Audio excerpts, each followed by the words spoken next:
Hello, good day to all my friends, subscribers and viewers. Right now we are here in somewhere in Tagbilaran City. Gika na ta sa syudad guys, paingon na ta mo pauli. Yan, diri ta ni agi sa walay traffic nga area. Diri ta sa may dao ni agi. Ay sikreto diri agi anan. Then this week no, kanong semana ha dito tag Subo. Gikan ta sa Cebu.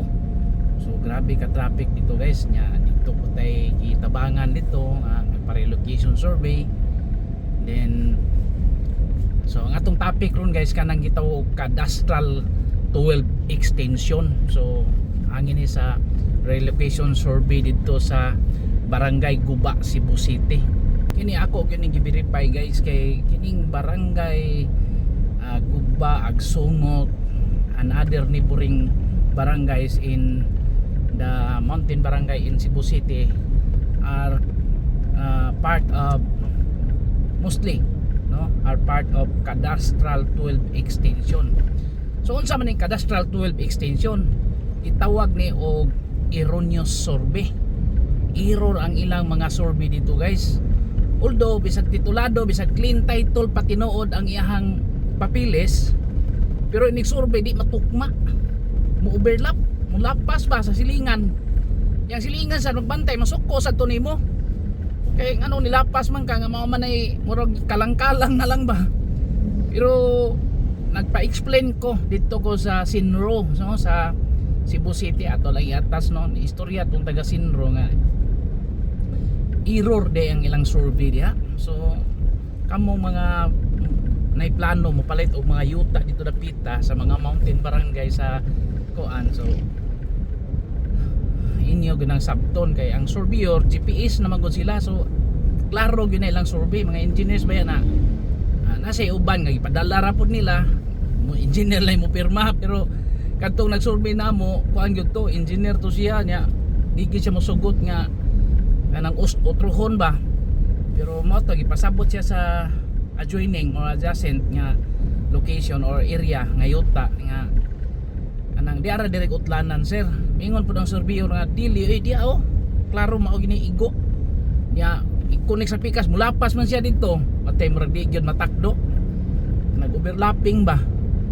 So mao gini kasagaran mo na giingon nga basta masulod kas cadastral 12 extension nanas likod sa titulo cadastral 12 extension. So ang gibasihan na sa mga surveyor ang actual ground na dili itong kuan katong naa sa titulo. Ang titulo sakto pero atos ground ka masangit kanang actual ba sa kuan gyud mao nay diferensya sa gitawag og cadastral 12 extension. Imo gyud nang ikuan guys kay kanang cadastral 12 extension.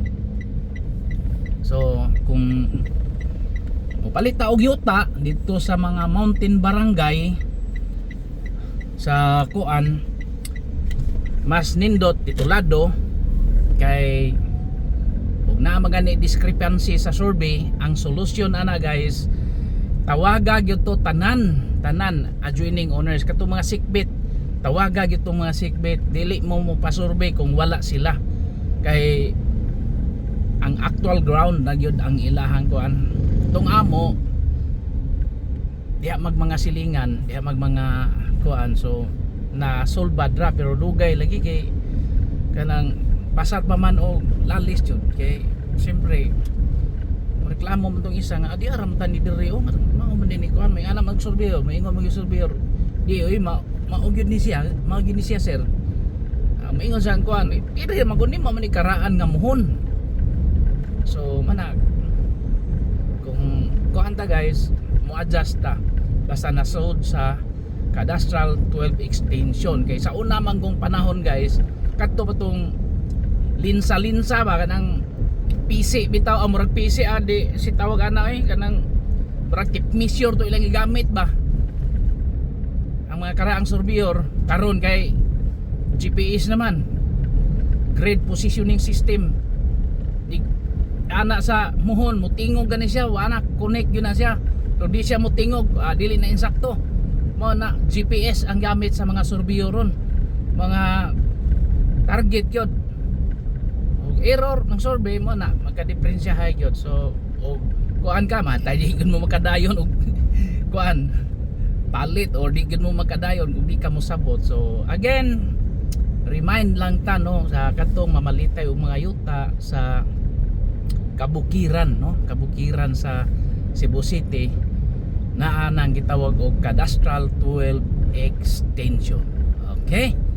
Ana guys, the first tape na po nato na sito sa kabukiran. Tape na nato guys ha. Ato lang ng sabton. Okay, pero kasagaran nga na gyud mahitabo. Okay, another vlog natay ihatag lain pod, okay?